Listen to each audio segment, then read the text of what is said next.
Le 1er décembre, c'est la journée mondiale de lutte contre le sida. Comme chaque année, en tant qu'échevine de la santé, nous organisons la semaine de lutte contre le sida et IST pour sensibiliser les jeunes, pour sensibiliser les moins jeunes aussi. Je travaille depuis 2 ans à la plateforme Prévention Sida. L'objectif principal du projet, c'est vraiment d'impliquer le projet communal qui lui-même va ruisseler au travers de ces associations pour au final vraiment toucher tous les types de publics. Travailler avec différentes associations qui travaillent dans la jeunesse, qui travaillent par exemple dans un CPAS, qui travaillent dans des maisons de quartier, c'est de travailler autour des questions de santé. La première stratégie, c'est de savoir quel est le dépistage précoce, les rapports protégés, le traitement précoce sont 3 éléments essentiels de la lutte contre le sida et les IST. Pour la commune d'Etterbeek, il y a vraiment un dynamisme de la part de Madame l'échevine de la santé. Dans l'action Sida Etterbeek, ça fait plusieurs années que nous travaillons avec les échevines de la santé. Au niveau de notre service, nous avons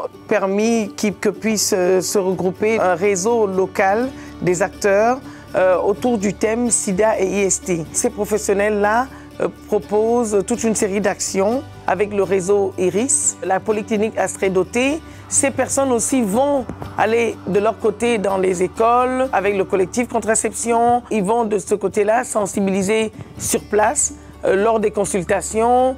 Du 27 novembre au 2 décembre, on va intensifier les actions par les jeunes pour les jeunes, des séances de dépistage, de sensibilisation, de distribution, de préservatifs. Le 28, dépistage aussi au collectif Contraception. Ce qui est fondamental avec Colette, c'est qu'elle laisse vraiment la liberté aux associations pour mettre en place les actions qu'elles veulent. Nous, on vient avec des idées, des conseils, mais c'est vraiment la liberté de la commune. Concrètement, notre travail, donc ici dans ce cadre, c'est avec la plateforme Prévention Sida. On a mis en place une formation pour les professionnels de première ligne d'Etterbeek. L'idée de mettre bien les travailleurs ensemble et de bien augmenter leurs compétences par rapport à ce thème, c'est très important. Nous participons avec le service fédéral, avec la région bruxelloise, avec l'Organisation mondiale de la santé. Et en plus, nous faisons venir un bus santé sur le parvis Saint-Antoine, directement au contact des populations pour les informer et pour les orienter vers les zones où se font les dépistages.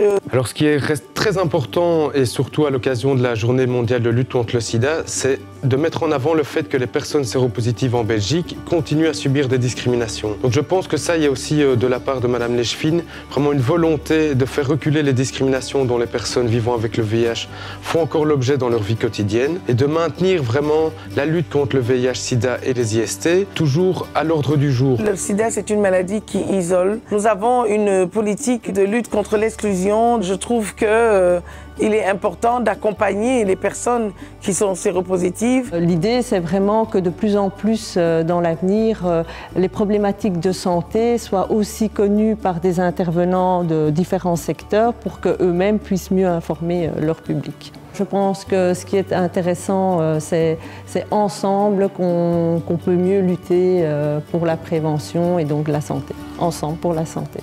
Donc le 1er décembre, j'invite tous les habitants de la commune d'Etterbeek et aussi bien sûr tous les habitants de Bruxelles et ceux qui passeront par la commune d'Etterbeek ce jour-là à passer par le stand qui aura lieu à la maison communale et aussi au carrefour de la Chasse pour y avoir un petit badge ou recevoir son ruban rouge. Moi aussi je participe à 16 000 hands up, 16 000 mains levées pour les 16 000 personnes vivant avec le VIH sous traitement en Belgique. On travaille tout au long de l'année, pas seulement à la semaine, pour la sensibilisation, pour le dépistage, pour encourager à ce que les personnes permettent que cette maladie recule et pourquoi pas disparaisse complètement. Et donc l'objectif est de faire totalement éradiquer la maladie. Tout simplement, faites-vous dépister, encouragez les personnes à se faire dépister, protégez-vous lors des rapports sexuels suspects. Merci.